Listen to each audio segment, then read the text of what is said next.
Deklarasi iman, Mazmur 91, dalam lindungan Allah. Orang yang duduk dalam lindungan yang maha tinggi dan bermalam dalam naungan yang maha kuasa akan berkata kepada Tuhan, tempat perlindunganku dan kubu pertahananku, Allahku yang kupercayai. Sungguh dialah yang akan melepaskan engkau dari jerat penangkap burung, dari penyakit sampar yang busuk. Dengan kepaknya ia akan menudungi engkau, di bawah sayapnya engkau akan berlindung. Kesetiaannya ialah perisai dan pagar tembok. Engkau tak usah takut terhadap kedahsyatan malam, terhadap panah yang terbang di waktu siang, terhadap penyakit sampar yang berjalan di dalam gelap, terhadap penyakit menular yang mengamuk di waktu petang. Walau 1.000 orang rebah di sisimu dan 10.000 di sebelah kananmu, tetapi itu tidak akan menimpamu. Engkau hanya menontonnya dengan matamu sendiri dan melihat pembalasan terhadap orang-orang fasik. Sebab Tuhan ialah tempat perlindunganmu, yang maha tinggi telah kau buat tempat perteduhanmu. Malapetaka tidak akan menimpa kamu, dan tulah tidak akan mendekat kepada kemahmu. Sebab malaikat-malaikatnya akan diperintahkannya kepadamu untuk menjaga engkau di segala jalanmu. Mereka akan menatang engkau di atas tangannya, supaya kakimu jangan terantuk kepada batu. Singa dan ular tedung akan kau langkahi, engkau akan menginjak anak singa dan ular naga. Sungguh hatinya melekat kepadaku, maka aku akan meluputkannya. Aku akan membentenginya, sebab ia mengenal namaku. Bila ia berseru kepadaku, aku akan menjawab. Aku akan menyertai dia dalam kesesakan. Aku akan meluputkannya dan memuliakannya. Dengan panjang umur akan kukenyangkan dia, dan akan kuperlihatkan kepadanya keselamatan daripadaku. Amin. Kami angkat tinggi tangan kami tinggi-tinggi di hadapan-Mu ya Tuhan, untuk menyanjung Raja kami yang naik ke surga bertata di dalam kerajaan yang ajaib dalam hidup kami. Kami sanjung Engkau ya Tuhan, kami muliakan nama-Mu Tuhan. Oh, sama-sama di hadapan Tuhan. Sanjung Kau di tempat tinggi, sebab Engkau Imam besar agung. Ku sanjung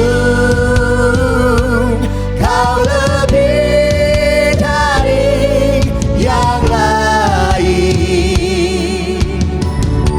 Kami datang Tuhan, dan ku datang menyembah-Mu Tuhan.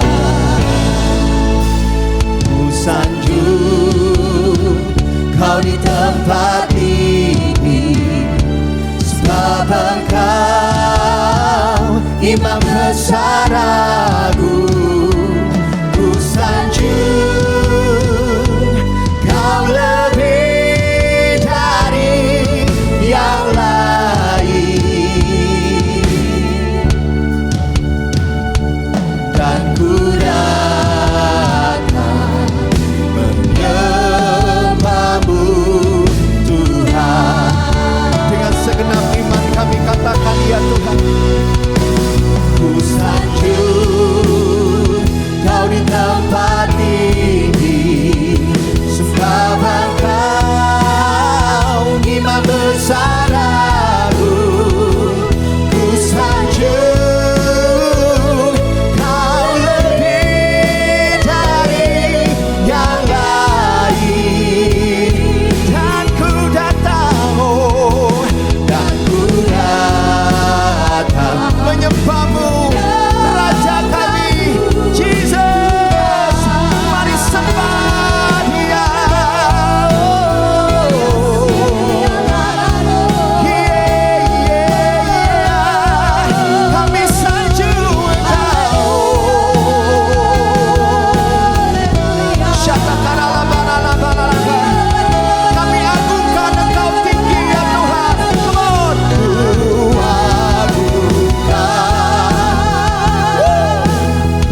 kami sembah, kami tinggikan Tuhan.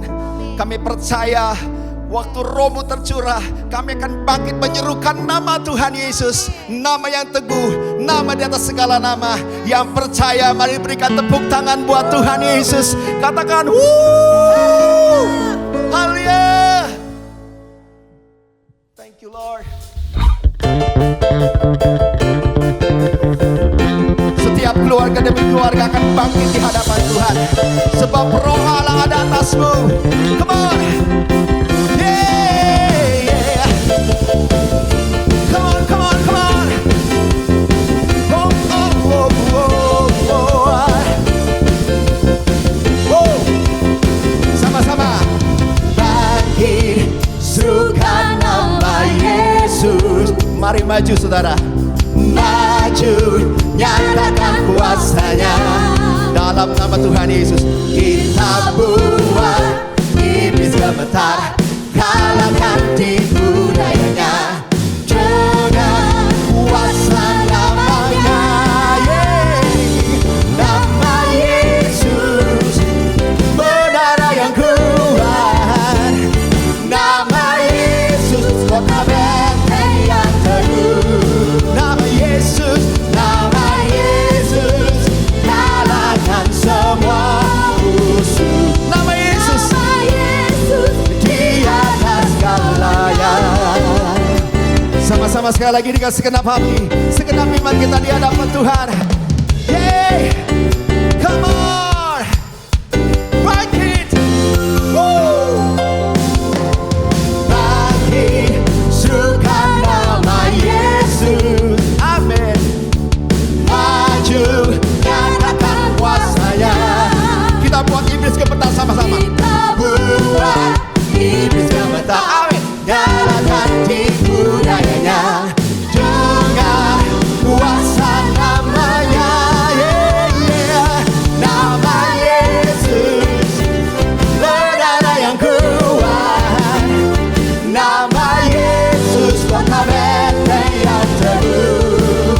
Oh, nama Yesus kalahkan semua musuh. Nama Yesus. Sekali lagi dengan segenap hatimu. Mari keluarga demi keluarga katakan, nama Yesus menara yang kuat. Kami kuat bersamamu. Kota benteng yang teguh. Nama Yesus Tuhan. Nama Yesus kalahkan semua musuh. Nama Yesus di atas. Nama Yesus di atas segala-galanya. Nama Yesus di atas segalanya. Thank you Lord. Nama Yesus di atas segalanya. Kami percaya Tuhan. Oh, api kemuliaannya tercurah dari surga. Yes, penuhi kami semua. Bangkitlah gerejanya. Api kemuliaannya tercurah dari surga. Beritakan pada dunia bahwa Yesus, api kemuliaannya, api kemuliaannya tercurah dari surga. Penuhi kami semua. Bangkitlah gerejanya. Api kemuliaannya tercurah dari surga. Beritakan pada bahwa Yesuslah Raja. Yesuslah Raja. Segala Raja. Segala Raja. Sama-sama katakan, segala Raja. Haleluya. Jesus.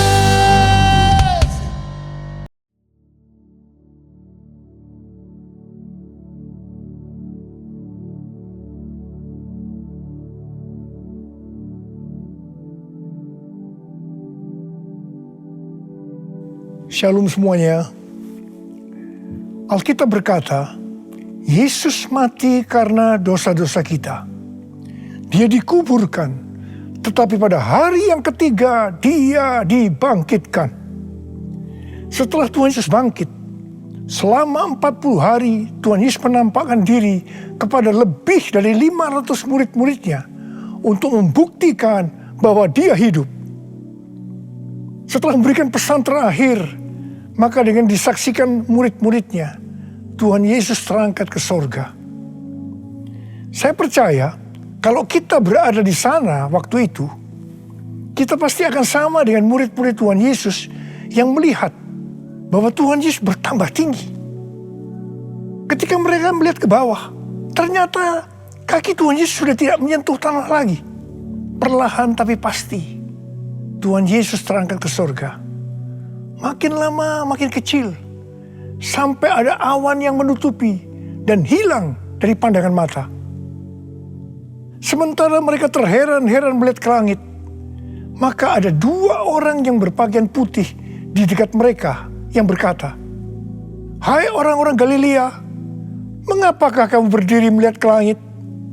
Yesus ini yang terangkat ke surga meninggalkan kamu akan datang kembali dengan cara yang sama seperti kamu melihat dia naik ke surga."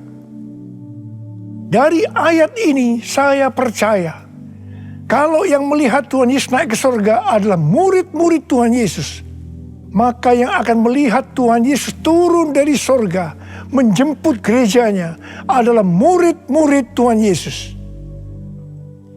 Tuhan Yesus berkata dalam Yohanes 14 ayat 1-3, "Janganlah gelisah hatimu, percayalah kepada Allah, percayalah juga kepadaku.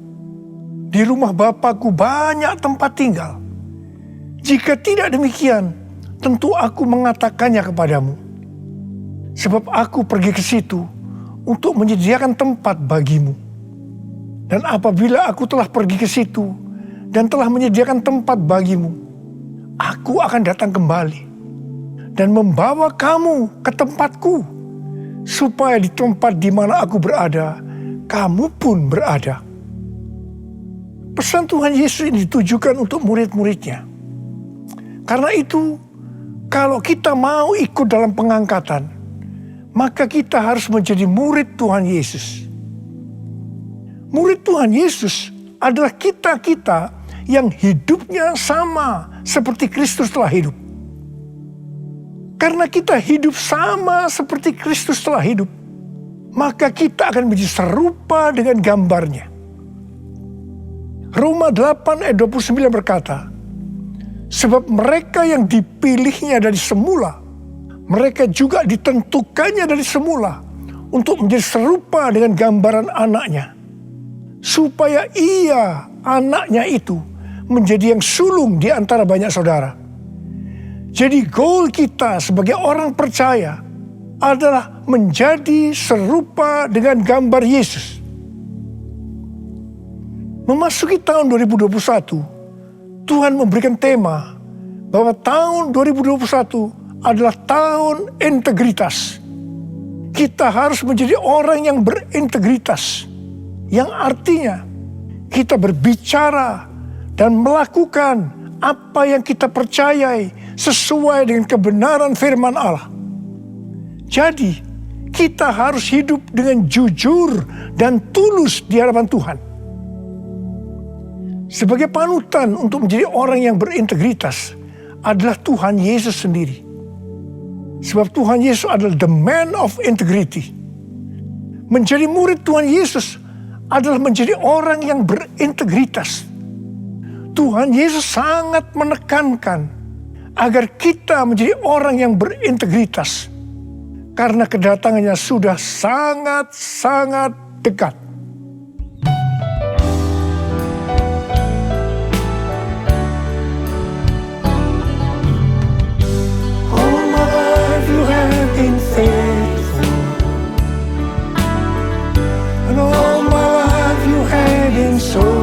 So good, with every breath that I am able, I will sing of the goodness of God. All my life you have been faithful, and all my life you have been so good.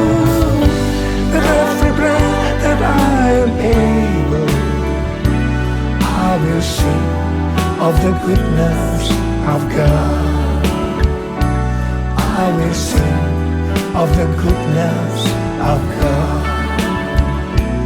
I will sing of the goodness of God.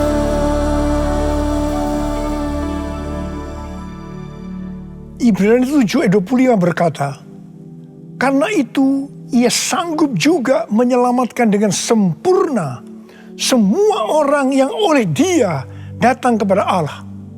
Sebab ia hidup senantiasa untuk menjadi pengantara mereka. Tuhan Yesus di sorga menjadi pengantara kita. Artinya, sebagai pendoa syafaat bagi kita, supaya kita selamat secara sempurna. Kalau kita berbicara tentang keselamatan, maka ada 3 hal yang harus diperhatikan. Yang pertama, keselamatan bisa hilang. Yang kedua, hampir-hampir tidak diselamatkan. Yang ketiga, selamat dengan sempurna. Orang yang sudah percaya bisa kehilangan keselamatan. Matius 7 ayat 21 sampai dengan 23 berkata, bukan setiap orang yang berseru kepadaku, Tuhan, Tuhan, akan masuk ke dalam kerajaan sorga, melainkan dia yang melakukan kehendak Bapa-Ku yang di sorga. Pada hari terakhir, banyak orang akan berseru kepadaku, Tuhan, Tuhan, bukankah kami bernubuat demi nama-Mu, dan mengusir setan demi nama-Mu, dan mengadakan banyak mujizat demi nama-Mu juga? Pada waktu itulah aku akan berterus terang kepada mereka dan berkata, aku tidak pernah mengenal kamu. Enyahlah daripadaku, kamu sekalian pembuat kejahatan. Ini merupakan peringatan bagi hamba-hamba Tuhan yang sedang dipakai oleh Tuhan, agar pelayanan yang diberikan oleh Tuhan itu semata-mata hanya untuk menyatakan kemuliaan-Nya, bukan untuk kemuliaan diri sendiri, bukan untuk mencari keuntungan pribadi, bukan untuk popularitas, di mana ini semua bisa mengakibatkan hilangnya keselamatan. Contoh seorang murid yang kehilangan keselamatan adalah Yudas. Yudas mengikut Yesus begitu lama, bahkan dicatat dalam Lukas 9 ayat 1 sampai dengan 6, ia bersama murid-muridnya yang lain pernah melakukan berbagai mujizat dan pelayanan kesembuhan. Namun, ia akhirnya memilih meninggalkan Tuhan. Maka hilanglah keselamatannya. Mengenai hampir-hampir tidak diselamatkan, 1 Korintus 3 ayat 10 sampai dengan 15 berkata, bahwa kita membangun hidup kita ini dengan dasar Yesus Kristus. Pertanyaannya, bahan apa yang kita gunakan untuk membangun kehidupan kita ini? Apakah dengan bahan emas, perak, batu permata, ataukah dengan bahan kayu, rumput kering, atau jerami? Semua ini akan nampak pada hari Tuhan saat pekerjaan kita diuji dengan api. Jika pekerjaan kita tahan uji, artinya tidak terbakar karena terbuat dari bahan emas, perak, dan batu permata, maka kita akan mendapat upah. Tetapi sebaliknya, kalau pekerjaannya itu terbakar karena bahan yang digunakan adalah kayu, rumput kering, atau jerami, maka akan menderita kerugian. Selamat sih selamat, tetapi seperti keluar dari dalam api. Artinya, hampir-hampir tidak diselamatkan. Hampir-hampir tidak diselamatkan dapat diartikan, yang pertama, kehilangan upah atau pahala. Yang kedua, kedudukan yang rendah di sorga. Yang ketiga, kehilangan kesempatan pelayanan dan kekuasaan di sorga. Dan yang keempat, kehilangan kemuliaan dan kehormatan di hadapan Allah. Mari, saya akan mengajak saudara untuk memperhatikan dengan serius pekerjaan pelayanan kita. Terutama juga termasuk kualitas kehidupan. Jangan menjadi orang Kristen yang acuh tak acuh. agar kita mendapatkan upah di sorga. Tuhan Yesus berada di sorga untuk mendoakan kita agar mendapat keselamatan yang sempurna. Bukan untuk kehilangan keselamatan. Atau bukan hampir-hampir tidak diselamatkan. Supaya doa Tuhan Yesus ini terjadi, maka sesuai dengan 2 Petrus 1 ayat 5-11 dikatakan bahwa kita harus berusaha dengan sungguh-sungguh. Dengan sungguh-sungguh berusaha menambahkan kepada iman kita kebajikan. Artinya berbuat baik. Kemudian tambahkan lagi pengetahuan. Kemudian tambahkan lagi penguasaan diri. Tambahkan lagi ketekunan. Tambahkan lagi kesalehan yang artinya hidup kudus. Tambahkan lagi kasih akan saudara-saudara seiman. Dan tambahkan lagi kasih akan semua orang. Kalau kita melakukan ini semua dengan sungguh-sungguh, maka kita akan lebih mengenal Tuhan Yesus Kristus. Dan kita tidak akan pernah tersandung. Dengan demikian, kita akan dikaruniakan hak penuh untuk memasuki kerajaan kekal, yaitu kerajaan Tuhan dan Juru Selamat kita, Yesus Kristus. Artinya, kita mendapatkan keselamatan yang sempurna. Haleluya! Oh, haleluya! Oh, haleluya! Haleluya! Haleluya! Oh, haleluya! Oh, haleluya! Haleluya! Haleluya! Pesan yang terakhir dari Tuhan Yesus untuk murid-muridnya terdapat dalam Kisah Para Rasul 1 ayat 8 yang berkata, "Tetapi kamu akan menerima kuasa kalau Roh Kudus turun ke atas kamu, dan kamu akan menjadi saksiku di Yerusalem dan di seluruh Yudea dan Samaria dan sampai ke ujung bumi." Setelah memberikan pesan yang terakhir itu, Tuhan Yesus naik ke sorga. Setelah itu apa yang dilakukan oleh murid-muridnya? Mereka pergi ke Yerusalem dan berkumpul di ruang atas atau kamar loteng. Mereka melakukan ini karena Tuhan Yesus yang menyuruh mereka agar tidak meninggalkan kota Yerusalem, karena mereka akan diperlengkapi dengan kekuasaan dari tempat tinggi. Tuhan Yesus berkata, "Sebab Yohanes membaptis dengan air, tetapi tidak lama lagi kamu akan dibaptis dengan Roh Kudus." Murid-murid yang berkumpul berjumlah sekitar 120 orang. Kisah Para Rasul 1 ayat 14 bagian A berkata, mereka semua bertekun dengan sehati dalam doa bersama-sama. Yang artinya mereka berdoa, memuji dan menyembah Tuhan dalam unity siang dan malam. Ini adalah prinsip restorasi Pondok Daud. Ini adalah prinsip menara doa. Pada hari raya Pentakosta, jadi 10 hari setelah mereka berkumpul itu, tiba-tiba turunlah dari langit suatu bunyi seperti tiupan angin keras yang memenuhi seluruh rumah di mana mereka duduk. Mungkin seperti ini.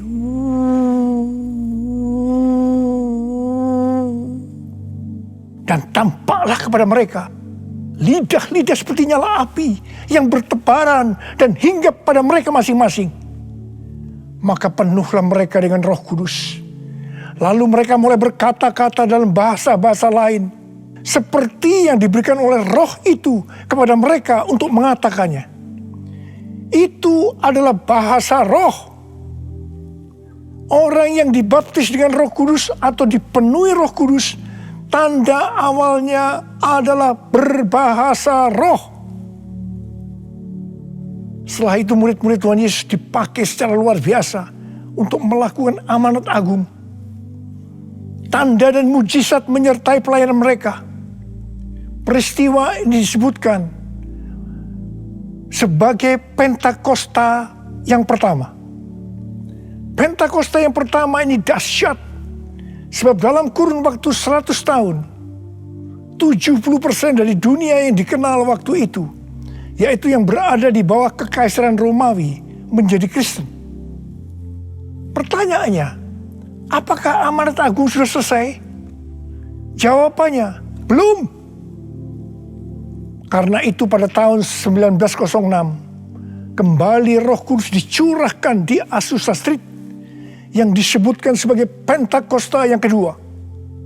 Ciri-ciri yang menonjol dalam Pentakosta yang kedua ini adalah penekanan dalam hal berbahasa roh dan pelayanan mujizat dan kesembuhan. Meskipun seluruh karunia roh juga dicurahkan dengan limpahnya. Pentakosta kedua ini dahsyat. Sebab menurut Gordon Conwell Theological Seminary, bahwa 77,9% dari kekristenan yang ada pada saat ini dimulai dari awal abad ke-20. Ini berarti dimulai dari era peristiwa pencurahan Roh Kudus di Azusa Street atau Pentakosta yang kedua. Pertanyaannya, apakah amanat agung sudah selesai? Jawabannya, belum. Hari-hari ini pencurahan Roh Kudus yang jauh lebih dahsyat dibanding dengan Azusa Street sedang terjadi. Ini disebutkan sebagai Pentakosta yang ketiga. Seperti yang terjadi pada Pentakosta pertama dan Pentakosta yang kedua. Maka berbahasa roh dan pelayanan kesembuhan juga terlihat begitu intens. Saya percaya dengan Pentakosta ketiga ini, amanat agung Tuhan Yesus akan selesai. Dan Tuhan Yesus akan datang kembali.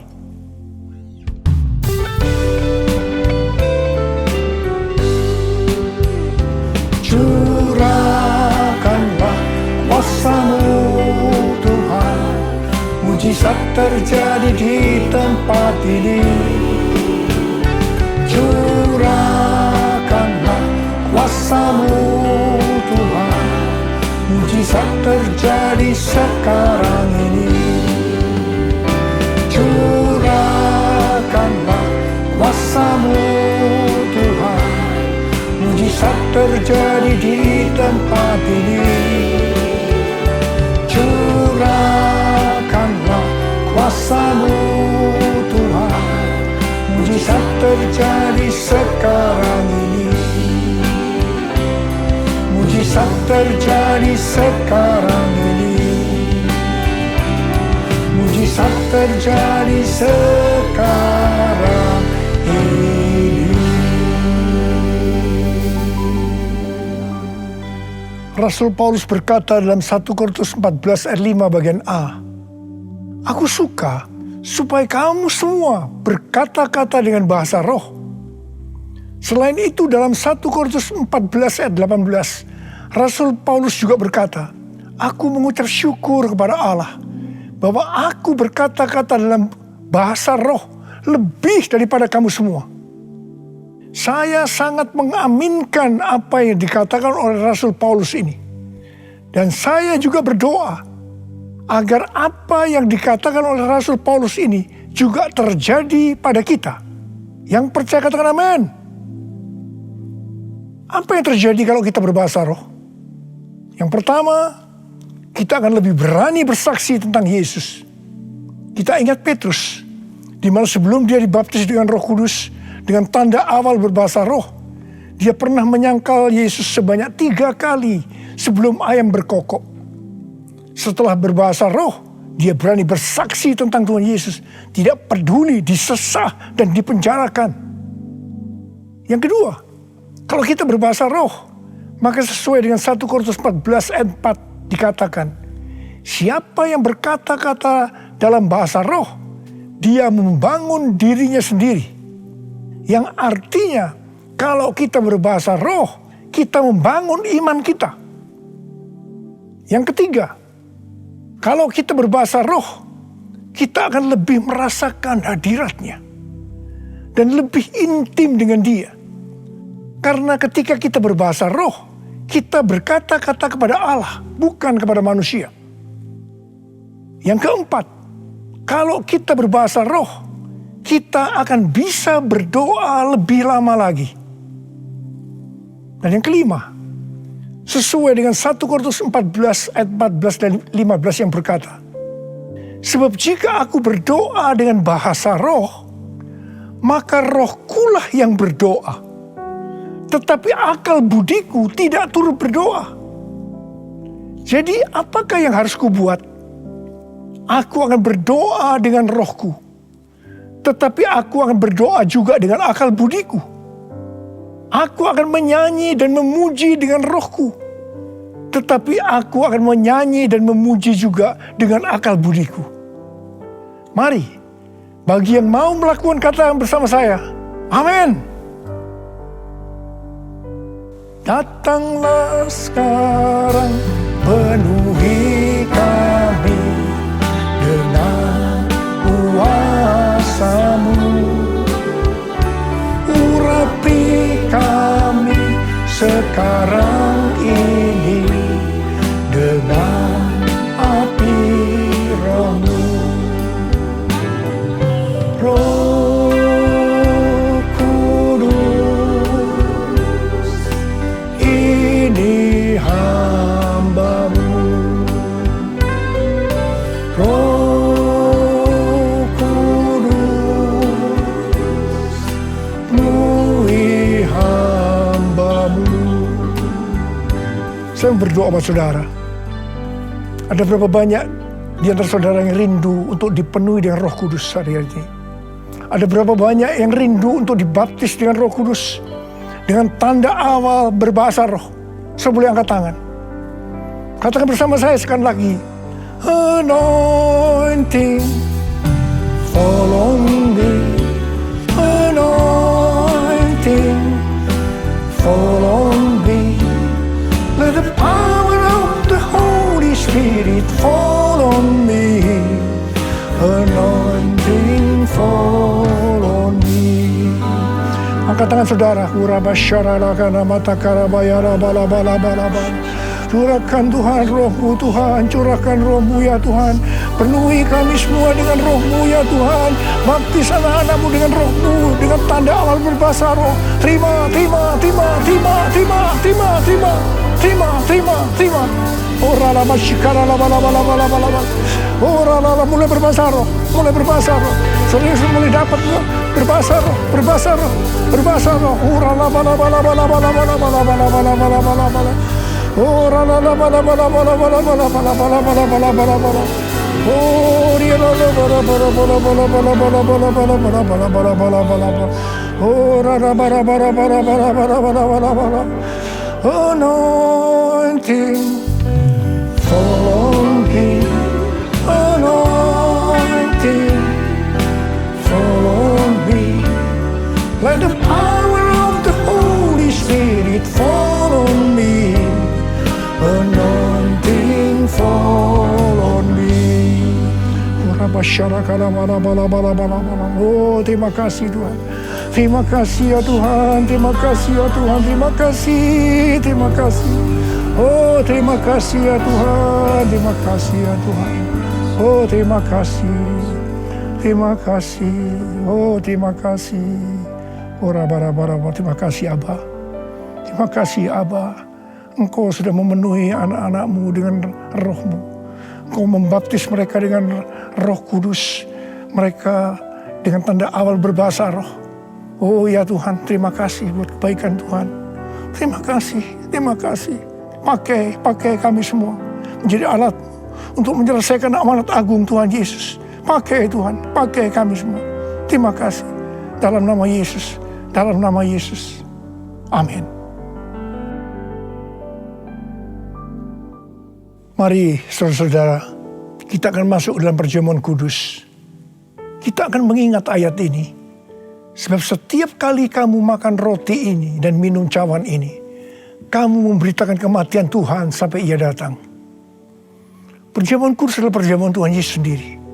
Setiap kali kita masuk dalam perjamuan kudus, Tuhan Yesus selalu mengingatkan kita biarlah ini menjadi peringatan akan daku. Biarlah ini menjadi peringatan akan daku. Karena itu, mari arahkan hati kita kepada kebaikan Tuhan.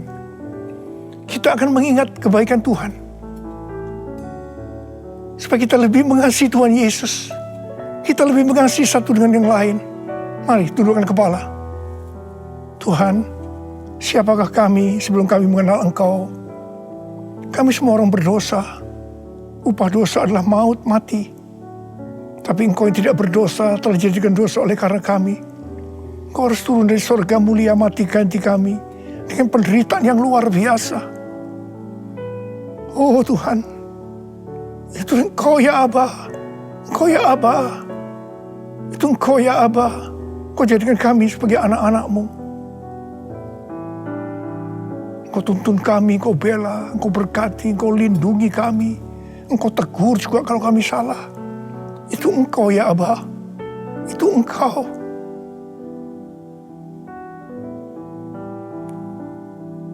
Tuhan akan memberkati saudara dan saya melalui perjamuan kudus ini. Tapi Tuhan mau kita makan dan minum dengan cara yang benar. Karena itu masing-masing sekarang berdoa. Introspeksi. Lihat keadaan diri masing-masing. Jangan menyimpan dosa. Kalau ada dosa yang selama ini belum diselesaikan, mari sebelum kita masuk makan dan minum perjamuan kudus, minta ampun, minta ampun, minta ampun. Ampuni saya Tuhan, katakan ampuni saya Tuhan, ampuni, ampuni saya, ampuni. Ya Tuhan, Kau lihat anak-anak-Mu Tuhan. Mereka sedang menyelesaikan dengan Engkau. Mereka sedang minta ampun, ampuni mereka ya Aba, ampuni mereka.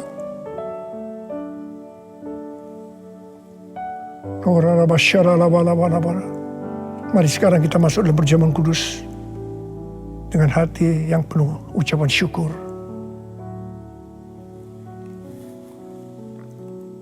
Sekarang mari angkat roti di tangan kanan kita tinggi-tinggi. Sebab apa yang telah kuteruskan kepadamu telah aku terima dari Tuhan. Yaitu bahwa Tuhan Yesus pada malam waktu ia diserahkan mengambil roti. Dan sesudah itu ia mengucap syukur atasnya. Ia memecah-mecahkan dan berkata, inilah tubuhku yang diserahkan bagi kamu. Perbuatlah ini menjadi peringatan akan aku. Saudara dikasih Tuhan, bukankah roti yang kita pecah-pecahkan ini adalah persekutuan kita dengan tubuh Kristus? Mari kita makan dalam nama Yesus.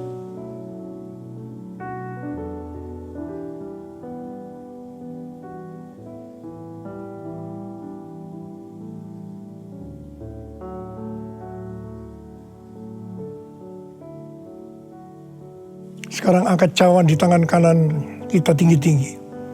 Demikian juga yang mengambil cawan sudah makan lalu berkata, cawan ini adalah perjanjian baru yang dimeteraikan oleh darahku. Perbuatlah ini setiap kali kamu meminumnya menjadi peringatan akan aku. Saudara dikasih Tuhan, bukankah cawan pengucapan syukur yang atasnya kita ucapkan syukur adalah persekutuan kita dengan darah Yesus? Mari kita minum dalam nama Yesus.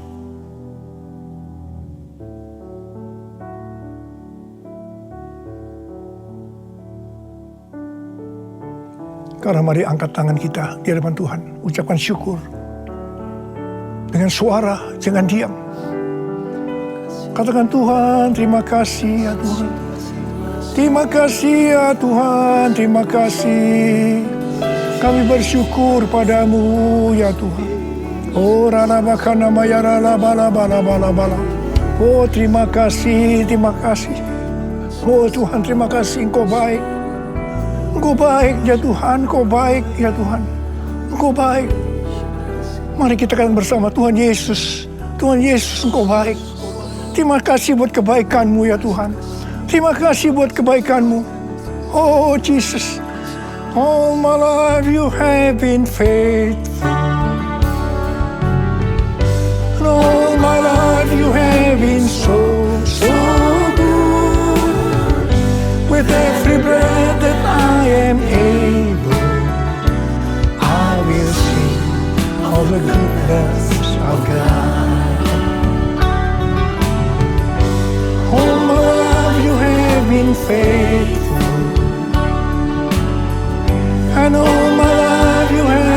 so, so good.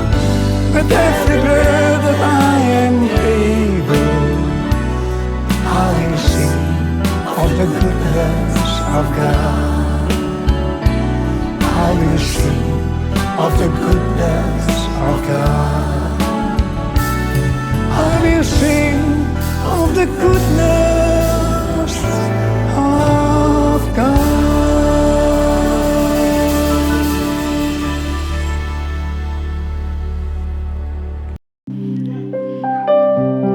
Mari kita perkatakan Pentakosta ketiga.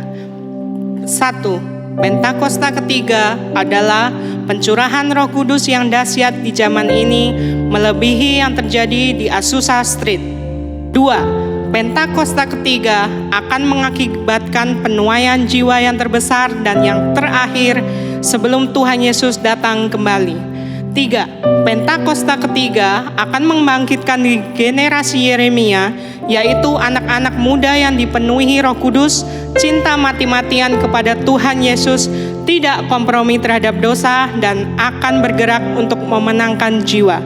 4. Pentakosta ketiga lahir di Indonesia dan bergerak ke bangsa-bangsa. Gerakan ini dari timur ke barat dan akan kembali ke Yerusalem. 5. Pentakosta ketiga akan memberikan kuasa untuk menyelesaikan amanat agung, dan setelah itu Tuhan Yesus datang kembali. Sekarang terimalah berkat Tuhan. Kasih karunia yang berlimpah-limpah daripada Allah Bapa dalam Anak yang tunggal Yesus Kristus. Persekutuan yang manis dengan Roh Kudus menyertai saudara sekalian mulai hari ini. Sampai Tuhan Yesus datang kembali menjemput kita di awan-awan dan bahkan sampai selama-lamanya. Yang percaya bersama-sama katakan, Amin.